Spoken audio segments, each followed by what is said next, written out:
All right, peace and shalom, family. Today, I feel like I'm going to be presenting you something very special. I've been waiting to release this. Essentially, the first episodes leading up to this were to try to get you guys prepared for what I am about to present today. Now, the framework I'm using comes from my research, and the term that I will be using is Bat Golah, the daughter of Exile, to name a structure that already exists in the Hebrew text, but it's a unified framework. This isn't about inventing a new language. It's about tracing how atonement, exile, and restoration move through the text once cultic structures collapse. Everything we look at is in the Hebrew Bible. You follow the structure, and I will let you obviously decide for yourself. So we will begin with the term that the prophets used. And the term is Bat Golah. I hope y'all are prepared. All right. Welcome to Roots Reclaimed.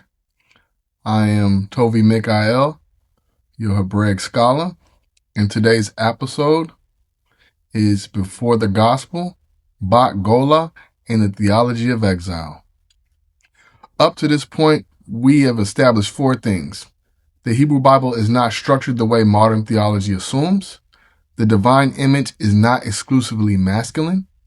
Atonement is not simple substitution, and messengers were never meant to be worshipped. Tonight, everything hinges on one figure, a figure that prophets speak to, not about. Her name is Bat Golah. In the Hebrew Bible, redemption is not framed as a man saving the world. It is framed as a daughter being restored. Let's go to the next slide. What Bat Golah means. Bat Golah is not poetic language. It is a legal covenantal speech. Bat does not mean girl, it means daughter, status, vulnerability, inheritance. Golah does not mean sadness. It means forced removal, deportation, displacement. Bat Golah is not an emotion. She is a condition. And here's what matters. The prophets do not describe her. They address her. Very interesting. Let's continue. In Lamentations 1 and 6, it says, daughter Zion has departed. But the address is in the second person, not metaphor.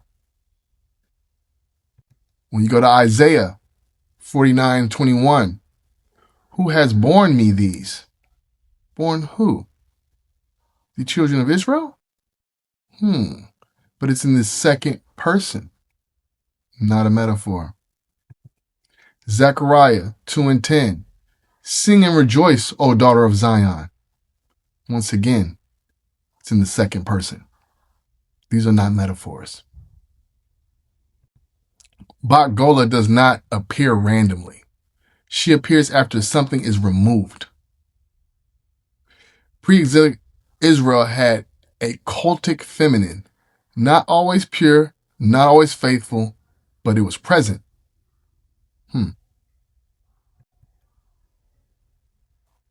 Asherah. Hezekiah and Josiah purge it. High places fall, Asherah disappears. And then something happens that theology never really accounts for.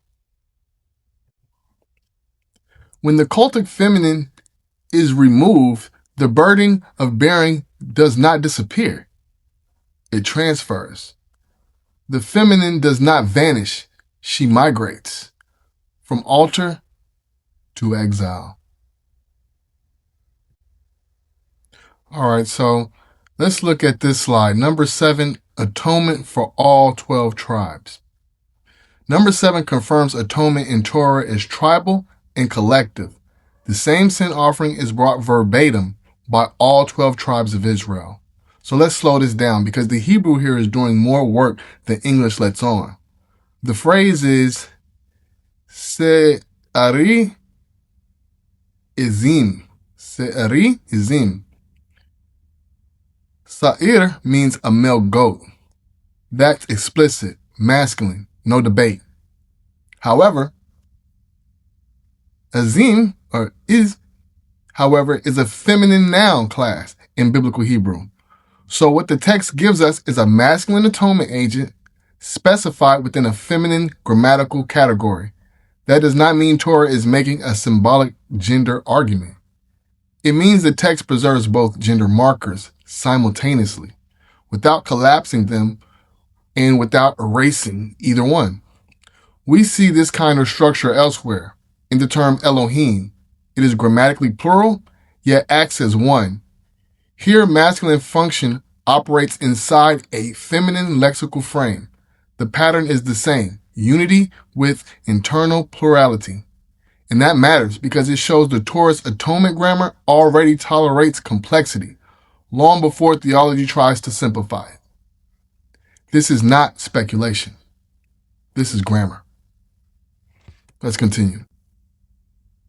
Okay, now let's dive deeper. Now watch what happens when we zoom out in Numbers chapter 7. The altar is inaugurated, and the offerings are listed tribe by tribe, 12 tribes, verbatim. Every tribe prince brings the same sin offering. Seir izim lechatat, a male goat for a sin offering. No variation, no exemption. Judah through Naphtali 12 times. What's important is what this is not. This is not a personal repentance. This is not moral failure. And this is not substitutionary death. This is corporate atonement, tribal alignment, covenantal inclusion. Every tribe must bring a sin bearer before any story of redemption even begins. And that tells us something crucial. Hatat is not guilt only. It is purification, it is alignment, it is removal of impurity so Israel can stand before Yah. And notice, there is no hero here, no savior figure, no narrative resolution. Just a people collectively bearing what must be removed. That's why this matters for Bat Golah.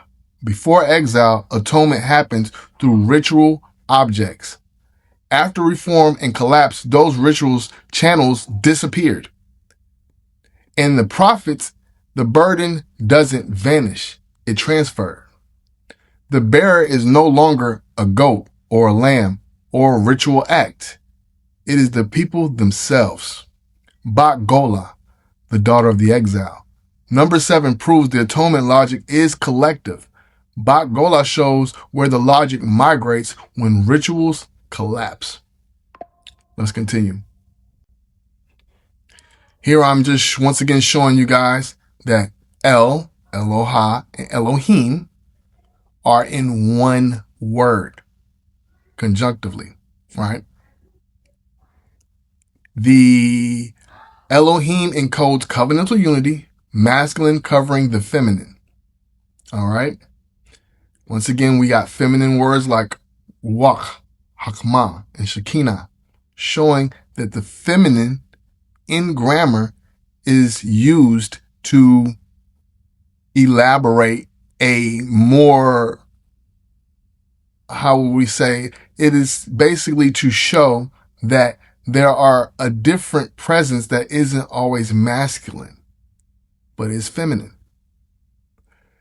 Restoring the divine balance, male and female, which is chad, unity. Let's continue to the next slide. Once again, I just go over the term again. You can find it in Leviticus 16:5, Hebrews 9:11-14. But specifically here, what I was trying to show is the goat for Yahweh typologically is linked to Yeshua.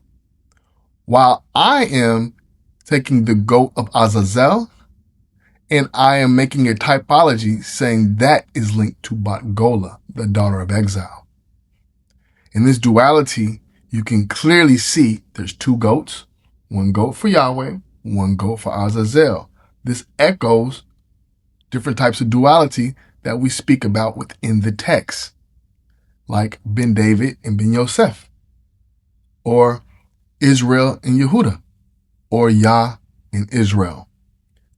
These things are the duality, basically. Those dualities are encoded within the Yom Kippur ritual. Let's continue. The daughter of exile is radically relational. She cannot exist without the collective. She cannot speak without the divine. Interesting, because when we use terms like Bat Golah or Bat Zion, it shows that this is from the divine aspect. But let's continue. The terms say, there is one verse in Torah that gives us that theology has never really resolved. And that verse is Leviticus 4:32, a female lamb for sin. The grammar does not default masculine. The offering is explicitly feminine. We're not going to resolve this today. We're just marking it because it matters. Let's continue. All right. Now we're going to deal with Azazel, the scapegoat, and the exile typology. In Leviticus 16:8 through 10, it speaks of the goat of removal. Okay? The two male goats chosen in Leviticus 16:5 was one for Yahweh and one for Azazel. The Azazel goat is a scapegoat, bearing sins into the wilderness. Leviticus 16:21 and 22. In the Targum Yohanathan, it is interpreted as a demon. In 1st Enoch, it is a symbol of Satan. In Christianity, it aligns Jesus with the sacrificed goat, not Azazel. So, when I place the Azazel goat on Bat Golah, what we see is Bat Golah, or the daughter of exile, bears the sins of the nations. This duality is based on a broken covenant, the ketubah. Since it was broken, then it must be put back together. This is the story of the Torah. So I would say Yeshua aligns more with the goat of Yah, and Bat Golah aligns with Azazel. Let us continue. Qumran dual messianism in the Dead Sea Scrolls.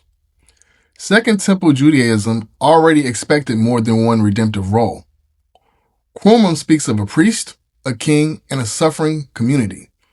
What they did not have was language for that feminine bearer. Bat Golah is not a modern invention. She is the suffering community theology never knew how to name. That is why I am naming it Bat Golah, the daughter of exile. Let's look into the sectarian witnesses. One moment, please. All right, and when we look into the sectarian witnesses, we see that there are different quotes here in the context that I've placed here. It says, they shall separate from the congregation of the men of falsehood, to go to the wilderness to prepare the way of him.